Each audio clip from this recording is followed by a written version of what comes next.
IT job కోసం try చేస్తున్నారా? Coding ట్యూటర్లో training తో పాటు స్టైఫండ్ అండ్ 100% జాబ్ గ్యారంటీ. నమస్తే, వెల్కమ్ టు సుమన్ టీవీ. నేను మీ సాయి.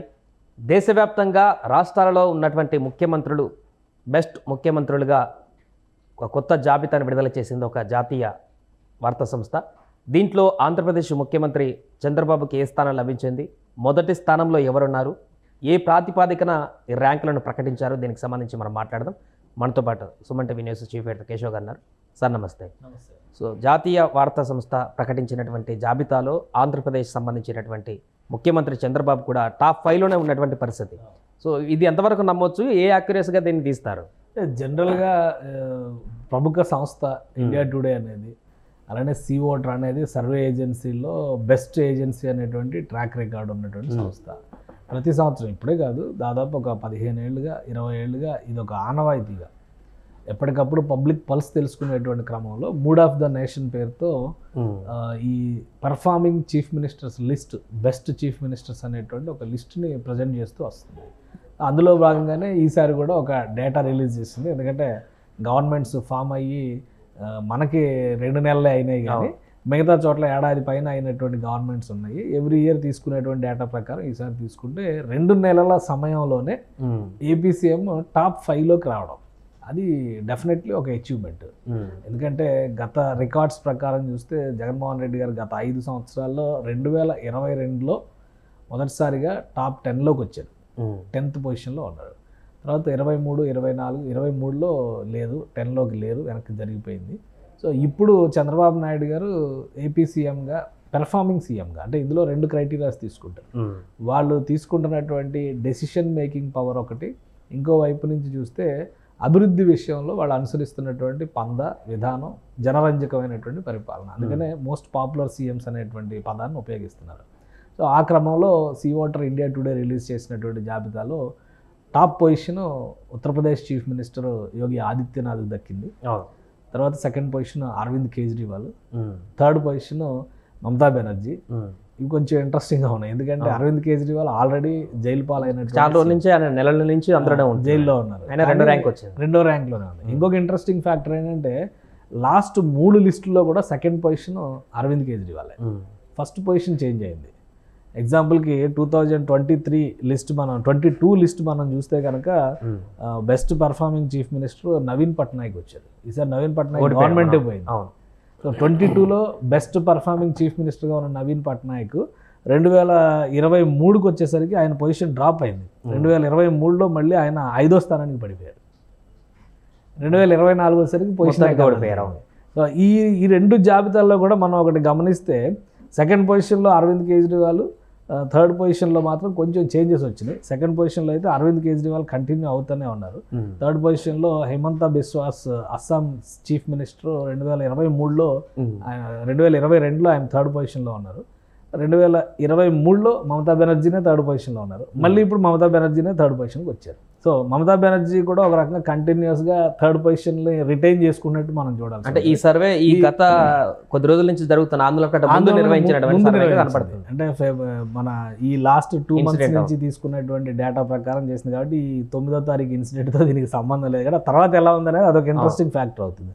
సో ఆ క్రమంలో ఇప్పుడు లేటెస్ట్ డేటా రిలీజ్ చేసింది. యాక్చువల్గా రాత్రి రిలీజ్ చేసినటువంటి డేటా ప్రకారం 4th పొజిషన్లో తమిళనాడు సీఎం స్టాలిన్, అలానే చంద్రబాబు నాయుడు గారు కూడా 4th పొజిషన్లో ఉన్నట్టుగా చేశారు. ఇద్దరు కూడా 5% ప్రజాదరణ, ఇద్దరు 5%. మమతా బెనర్జీ 9%తో థర్డ్ పొజిషన్, 14%తో అరవింద్ కేజ్రీవాల్, 33%తో యోగి ఆదిత్యనాథ్ ఉన్నారు. ఇప్పుడు లేటెస్ట్గా ఇచ్చినటువంటి పాయింట్స్తో సహా యాక్యురేట్ డీటెయిల్స్ ఇచ్చారు. దాని ప్రకారం చూస్తే చంద్రబాబు నాయుడు గారు 4.6%తో 5th పొజిషన్లో ఉన్నారు.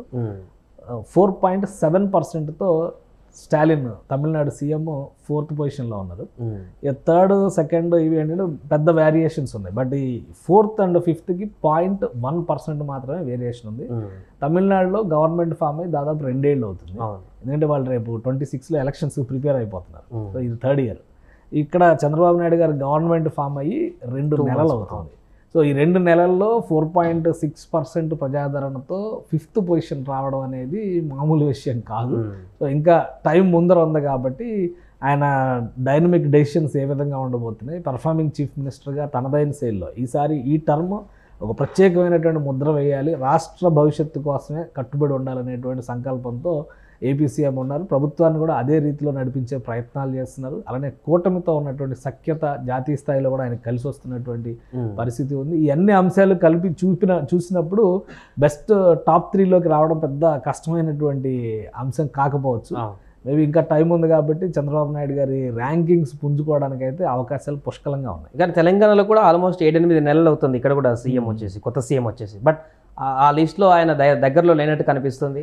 టాప్ 5 లిస్ట్ మాత్రం రిలీజ్ చేశారు. ఇంకా మిగతా పొజిషన్స్ సంబంధించి క్లారిటీ రావాల్సిన అవసరం ఉంది. అయితే రేవంత్ రెడ్డి గారికి కూడా పెర్ఫార్మెన్స్ విషయంలో ఆయనకి స్కోర్ ఉండొచ్చు, కానీ ఏంటంటే టాప్ 10లో వస్తారా లేదా అనేది కొంచెం టైం పట్టొచ్చు. ప్లస్ కాంగ్రెస్ గవర్నమెంట్స్లో ఆ పెర్ఫార్మింగ్ రికార్డ్స్లో అంత ఫాస్ట్గా గ్రో అవ్వడానికి అవకాశం ఉండదు. ఇప్పుడు మీరు గమనించారనుకోండి, లిస్ట్ మొత్తంలో ఉన్నది నాన్ కాంగ్రెస్ చీఫ్ మినిస్టర్సే, either BJP or other regional parties.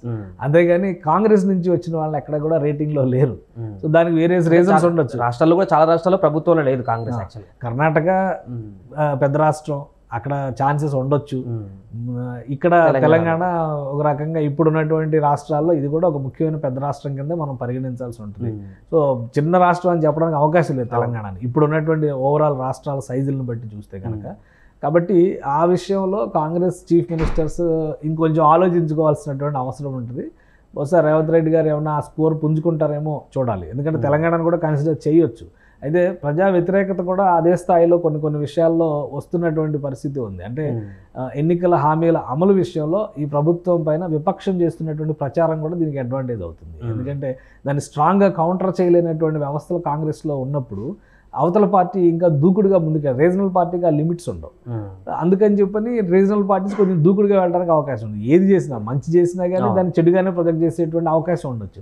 కాబట్టి ప్రజలు ఒక రకమైనటువంటి డైలమాలో ఉంటారు, ఇది కరెక్టా రాంగా అనేటువంటి డైలమాలో ఉన్నప్పుడు ఏంటంటే ఆ యాక్యురేట్ డీటెయిల్స్ అనేవి రావు. ఈయన బెస్ట్ సీఎమ్మా కాదా అంటే వెంటనే కేసీఆర్తో కంపేర్ చేసుకునేటువంటి పరిస్థితి రావడం, పక్కనున్న చంద్రబాబు నాయుడు గారితో కంపేర్ చేసుకునేటువంటి పరిస్థితి రావడం, ఇటువంటివి జరిగినప్పుడు ఆ పర్సంటేజ్ కొంత డౌన్ఫాల్ అయ్యేటువంటి అవకాశం ఉంది. కాబట్టి తెలంగాణలో జరుగుతున్నటువంటి అభివృద్ధి పైన, తెలంగాణ గవర్నమెంట్ పాలసీ మేకింగ్ పైన కూడా ఖచ్చితంగా అధ్యయనం చేస్తూ ఉంటారు. సమగ్రమైన డేటా రిలీజ్ చేసినప్పుడు మనం ఇంకా క్లియర్గా దాని మీద మాట్లాడడానికి అవకాశం ఉంది. అంటే ఇప్పుడు 2 నెలల్లోనే టాప్ 5లోకి వచ్చారంటే చంద్రబాబు గారు, అంటే ఈ ఇయర్ ఎండింగ్ వచ్చే వరకు, నెక్స్ట్ ఇయర్ వరకు ర్యాంకింగ్స్లో మళ్ళీ జనవరిలో ఇది అసెస్మెంట్ చేసేది, మళ్ళీ ఇంకోసారి జనవరి ఫిబ్రవరిలో తీస్తారు. అంటే ఆల్మోస్ట్ ఎవ్రీ ఇయర్ ఈ బెస్ట్ పర్ఫార్మింగ్ చీఫ్ మినిస్టర్స్ అనేటువంటి డేటా సీ ఓటర్ సంస్థ తీస్తూనే ఉంది, దాన్ని అప్లై చేస్తూనే ఉన్నారు.